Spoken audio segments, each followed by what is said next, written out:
last time we looked at ellipses, the standard equation of an ellipse with the center at the origin. This time we want to look at the standard equation of an ellipse with the center HK.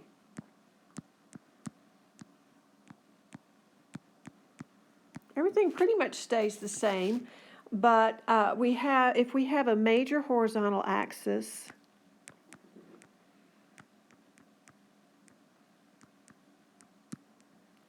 then the standard form of the equation is x minus h squared over a squared minus y minus k squared, y plus k squared,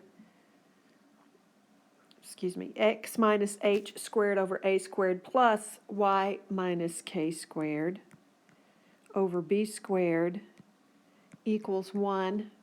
A has to be greater than b, which is greater than 0. The vertices here are going to be, well, the center is HK. The vertices are going to be H minus AK and H plus AK.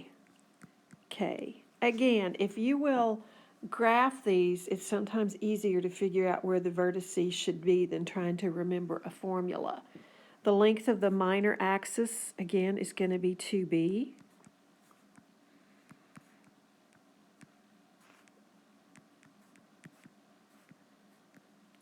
And the foci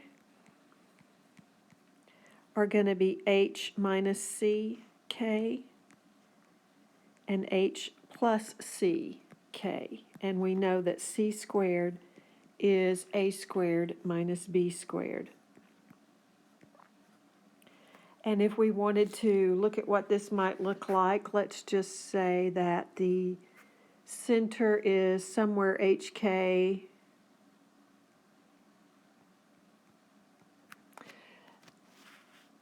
If the vertices are here, we can see that this is going to be H minus A, that the K is what's going to stay the same. The foci are going to be inside. This is going to be H minus C, K, and H plus CK.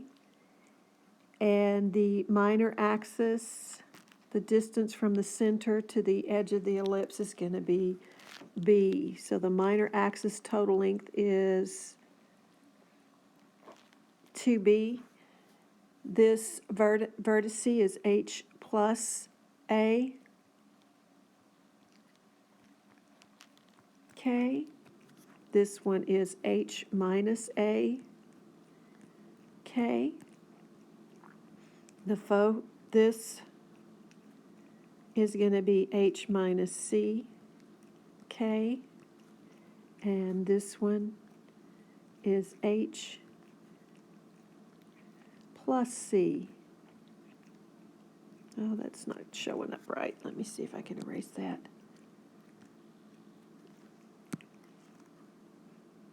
H plus C, K. All right? So that is a horizontal major axis. Let's see what the formula is going to look like for a vertical major axis. Okay? Let me move these out of the way. Notice it's the same form that we looked at before, but this time we're going to have a vertical major axis.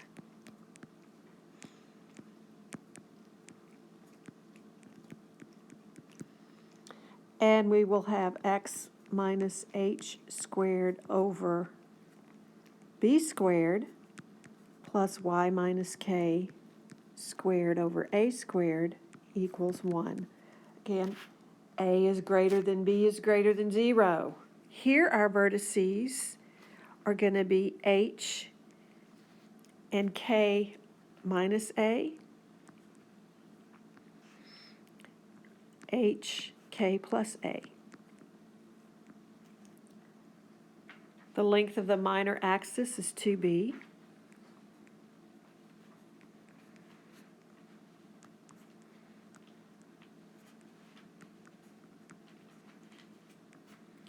And the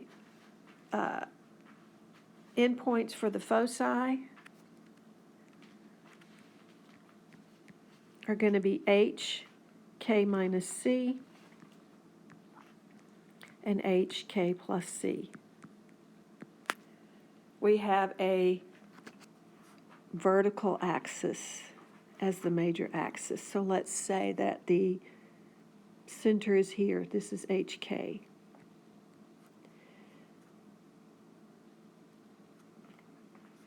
Trying to get it approximately correct. This vertice on top is going to be h, k plus a. And this vertex is going to be h, k minus a. From the center, the distance between those 2 points is b. And your foci would be h, k plus c, and h, k minus c. So let me graph that real quickly. And by now you guys know that my graphs are not accurate when they're freehand. Kind of got off a little bit there, but you get the idea. All right, so let's work a problem that's going to be similar to some that you will see and see what we get there.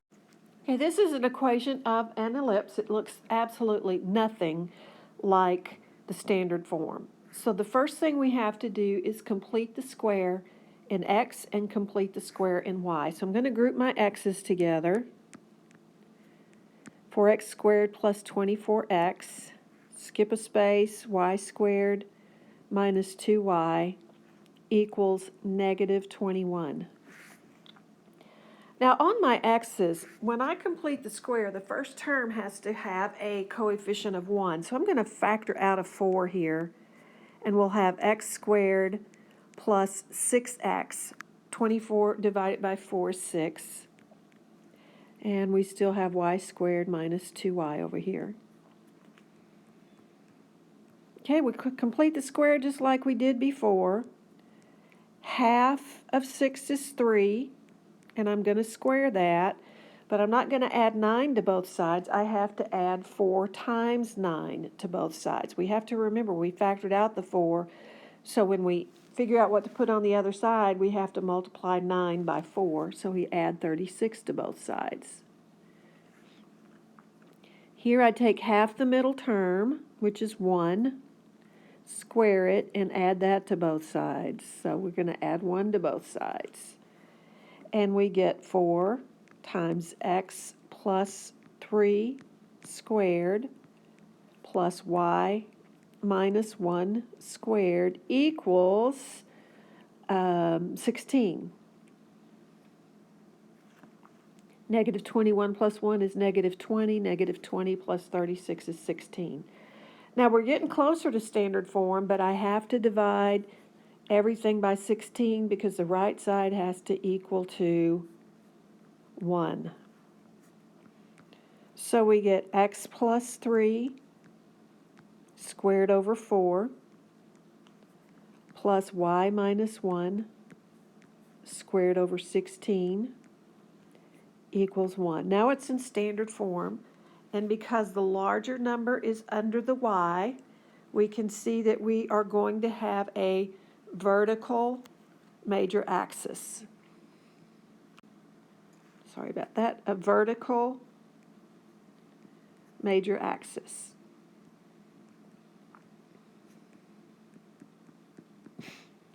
Now we know that A is going to be 4, B is going to be 2, and C is going to be the square root of 16 minus 4, which is the square root of 12, or 2 square roots of 3. So you can figure out what that's going to be on your calculator. It's a little bit over 2. Let me just see what 2 square roots of 3 is. 2 square roots of 3 is approximately, I'm sorry, not 2, approximately 3.5, because it's 2 times a little over 1, 1.5. So It's approximately 3.5. You can get a calculator approximation on that so you'll know about where to put it when you graph. Okay, so now we want to find the vertices, the foci, and graph this ellipse. We know that the center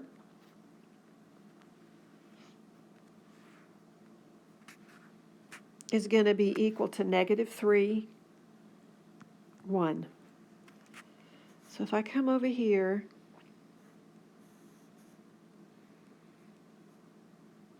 find my center point, we know it's a vertical axis, so the thing that's not going to change is the x value. So for my vertex, the vertical axis, it's a vertical axis, so the x value stays the same. That's going to be -3. And I'm going to have 1 minus 4 and -3, 1 plus 4. So the vertices are -3, -3, and -3, 5. So if you want to, we can go ahead and figure out where the vertices are going to be. 2, 3, 4, 5. So I'm going to have a vertex here and a vertex here. Since I'm not using graph paper, and you are welcome to use graph paper, 1, 2, 3, 4, 1, 2. You're welcome to use graph paper to make it look a little more even. The length of the minor axis is 4, so from this point I go over 2, and from the center 2 to the left. So those are the vertices of the minor axis. I've got the vertices of the major axis. I know it looks a little off because of the scale is not accurate. Again, if you want to use graph paper, it would look much neater. The foci, again, the x is going to stay the same, and we're going to have 1 minus 2 square roots of 3 and -3, 1 plus 2 square roots of 3. So if we have 1 plus 2 square roots of 3, we're going to be at about 4.5. And 1 minus 2 square roots of 3 will be at probably a -2.5 approximately. That just shows the foci. Now all we have to do is connect our vertices. And there is our ellipse. So remember, when you are completing the square, you have to do it, in this case, in both x and y.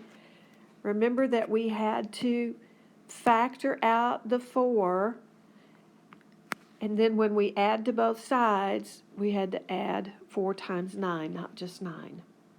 All right?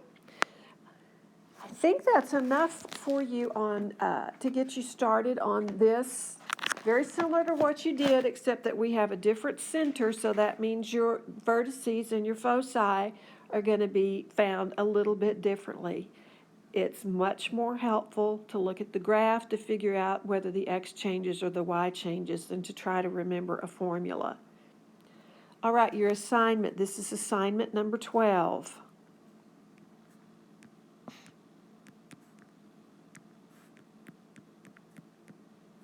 And this is on page 735. And I want you to do 37 to 46 all. Okay, you'll be naming the center, the vertices, the foci, and you will be graphing the ellipse. For the graph of the ellipse, well, I'll be looking for the vertices on both the major and the minor axis and where you have your foci. I know that it's going to be an estimate. Again, I'm not looking for complete accuracy on your graph. I just want to make sure that you've got the correct idea of how the vertices, the minor axis looks, and where the foci fall. All right, thank you. Oops.